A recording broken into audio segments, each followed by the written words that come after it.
amonestar a una persona no es una tarea fácil. Si ustedes lo han tenido que hacer, saben del nervio que uno siente, la expectativa de cómo es que va a responder la otra persona, va a responder bien a lo que le vamos a decir, va a responder mal, con un deseo de que la manera en que responda sea grata, que reciba la palabra. Pero ahora imagínense lo que es tener que amonestar a un rey, que si lo decidiera en ese momento puede mandar a cortarnos la cabeza. Pues esa era la tarea que Dios había encomendado al profeta Natán. Dios le había revelado algo a Natán que había ocurrido en secreto, en oculto, que no había manera de que Natán supiera.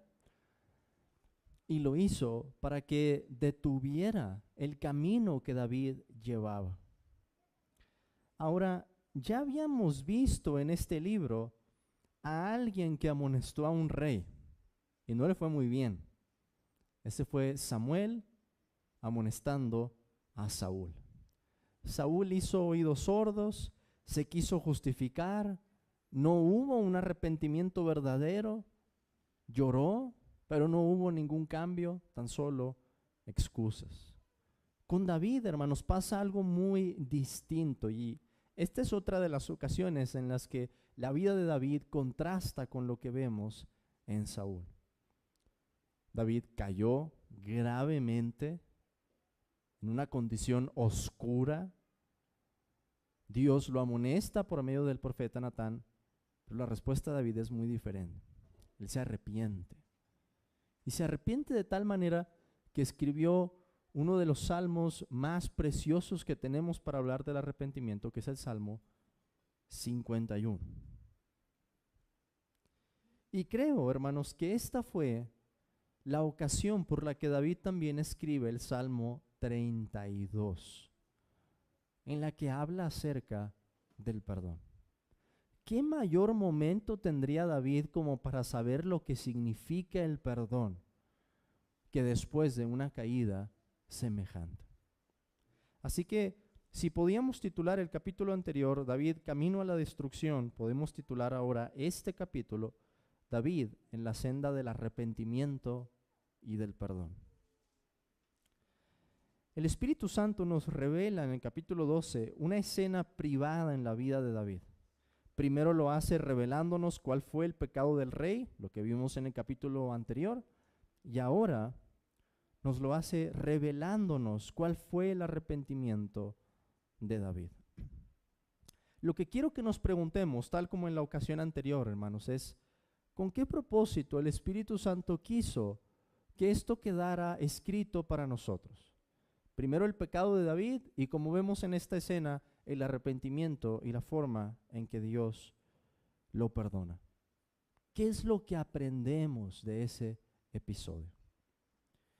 En primer lugar, observamos que una de las principales marcas de la veracidad de una conversión es la respuesta al pecado. Otra vez, una de las principales marcas de la veracidad de que una conversión es de a de veras es la respuesta que una persona tiene al pecado. No necesariamente si va a caer o no en ese pecado. Piénsenlo, tenemos a Saúl y tenemos a David. Los dos entran en una condición muy oscura. Pero ¿cómo responde David al pecado en ese momento? Cuando es amonestado, él se arrepiente. Pequé contra Jehová, dice David en el versículo 13. Y yo no creo, hermanos, que David hubiera dicho estas palabras a la ligera. Y lo sabemos por la forma en que va a responder. Y por la forma en que Natán también le va a decir, Jehová ha remitido tu pecado. David diría esto con amargura en su corazón, con un dolor de entender que por un aproximado de 9 meses, un poco más porque el niño había nacido, pero que por ese tiempo David se había endurecido de tal manera que no alcanzaba a ver lo que estaba haciendo. Y en ese momento, con esa parábola que le da Natán, el pecado de David es descubierto. Estas palabras estarían cargadas con la seriedad de un hombre que conocía a Dios. Pequé contra Jehová. El verdadero creyente entonces, hermanos, aunque pueda endurecerse por un tiempo, se arrepiente de todo corazón de su pecado. Dice el proverbio, más vale perro vivo que león muerto. Y así podemos decir, más vale un pecador arrepentido que un moralista impenitente. La diferencia fue allí la respuesta al pecado, no la gravedad del pecado. El pecado de David era sumamente grave, más grave que lo que Saúl había hecho en un principio. Pero ¿cómo respondió? Se arrepintió de corazón. En segundo lugar, vemos también por esto, hermanos, que el endurecimiento por el pecado no nos deja ver en nosotros el pecado que sí podemos ver en los demás. ¿De dónde concluyó esto? ¿Se dan cuenta de que el juicio de David fue correcto? Cuando Natán termina de contarle esta historia, nos dice el versículo 5, entonces se encendió el furor de David en gran manera contra aquel hombre, y dijo a Natán, vive Jehová, que el que tal hizo es digno de muerte, y debe pagar la cordera con 4 tantos, porque hizo tal cosa y no tuvo misericordia. Su juicio fue correcto. David estaba juzgando con justicia esta situación, pero en eso Natán voltea las cosas y le dice, tú eres aquel hombre. Precisamente la sentencia que estás pasando es lo que tú mereces, la muerte y pagar con 4 tantos. De hecho, David pagó con 4 tantos. La muerte de su hijo, la muerte de, se me escapa el nombre, de Absalón, pero el otro, el que Absalón mata. Amnón, gracias hermano. Amnón, Absalón, y después el hermano de Salomón que se rebela contra él. 4 hijos que van a morir en la familia de David. Él pasó una sentencia correcta. Era justo, era lo que merecía. Y sin embargo no murió. Dios lo perdona en ese momento. Pero vemos esta tendencia, hermanos, en la que podemos observar con más claridad el pecado de otras personas que el nuestro, especialmente cuando estamos endurecidos. Podemos juzgar correctamente el pecado de otras personas, pero no el nuestro. Y no será que hacemos eso porque estamos endurecidos. Es como lo que el Señor dice en el Sermón del Monte, que si queremos sacar la paja que está en el ojo del hermano, hay que quitar la viga que está en nuestro ojo. Vemos que a David le había ocurrido lo mismo. En tercer lugar, aprendemos también que el pecado acarrea juicios temporales que muchas veces no se pueden deshacer ni evitar. Y debemos dar gracias a Dios por eso, de que sea de esa manera, de que sea doloroso, de que sea amargo, de que haya consecuencias claras. Natán le dice así a David, por lo cual ahora no se apartará jamás de tu casa la espada, por cuanto me menospreciaste y tomaste la mujer de Urías Heteo para que fuese tu mujer. Así ha dicho Jehová, he aquí yo haré levantar el mal sobre ti de tu misma casa. ¿Quién es el que está haciendo esto? Hermanos, vean bien lo que el pasaje dice. Es Dios. Es Dios el que va a traer esos juicios temporales. Y tomaré tus mujeres delante de tus ojos y las daré a tu prójimo, el cual yacerá con tus mujeres a la vista del sol. Y es Absalón el que va a terminar cumpliendo, sin saberlo, la palabra que Dios había hablado. Pero ¿quién es el que trae esos juicios temporales? Dios. El pecado va a ser de otras personas, pero el juicio es de Dios. De la misma manera en nuestras vidas, hermanos, hay ciertos pecados, hay ciertas cosas que hacemos, de las que no podemos borrar las consecuencias. Y quedan allí, como un aguijón, como unas avispas que nos están picando continuamente. Digo que debemos dar gracias a Dios por eso, de que sea así, porque esa es la forma en la que Dios continúa disciplinándonos, enseñándonos, volviéndonos a esa dependencia para que no volvamos a hacer lo mismo. En cuarto lugar, Dios perdona nuestro pecado en cuanto nos arrepentimos de corazón. ¿Cuánto tiempo pasó para que Dios perdonara a David? Nos dice el versículo 13. Entonces dijo David a Natán: pequé contra Jehová. Y Natán dijo a David: también Jehová ha remitido tu pecado. No morirás. Lo justo era que muriera. David había juzgado correctamente. Pero Natán le dice: en cuanto David reconoce su pecado, Jehová ha remitido tu pecado. Dios no es como nosotros, hermanos. Cuando nosotros tenemos que perdonar a una persona, muchas veces, la gran mayoría de las veces, pasa tiempo.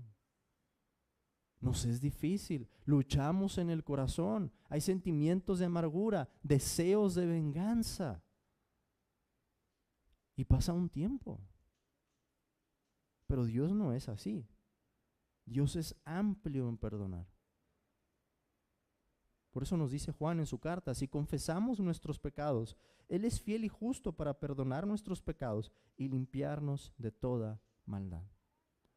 Por eso, hermanos, ¿qué debemos hacer cuando pecamos? Arrepentirnos y confesar.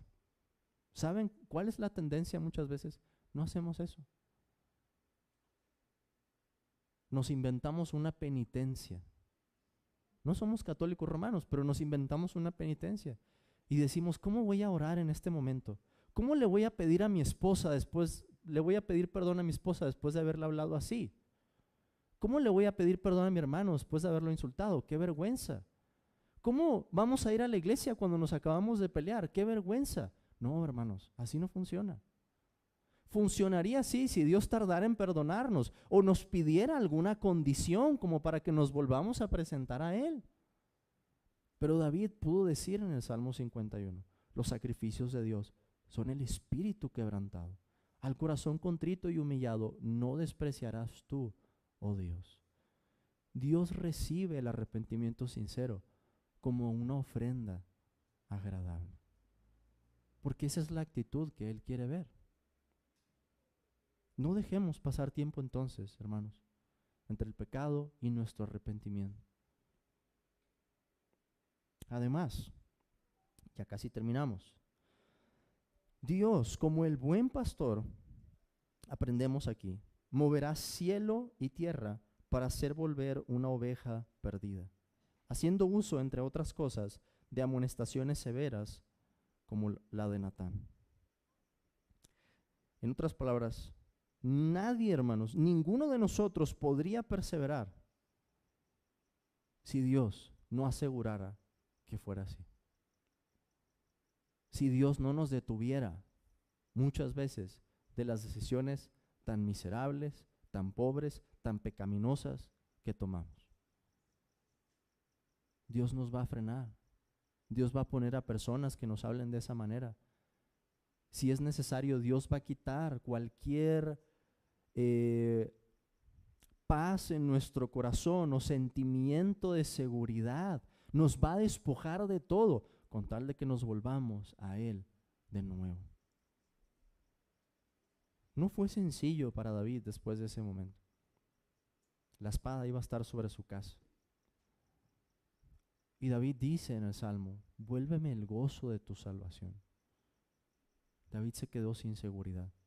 Se sentía pobre, miserable, abandonado por Dios. Y digo que si es necesario, eso es lo que Dios va a hacer, con tal de que volvamos una y otra vez a Él. Por último, hermanos, vemos en la historia de David, sobre todo en estos 2 capítulos, los principales elementos del Evangelio. Tenemos a un hombre que ha caído en una condición muy grave, que estaba endurecido, que ha dado muerte a un hombre, que ha tomado a su esposa, que ha cometido adulterio.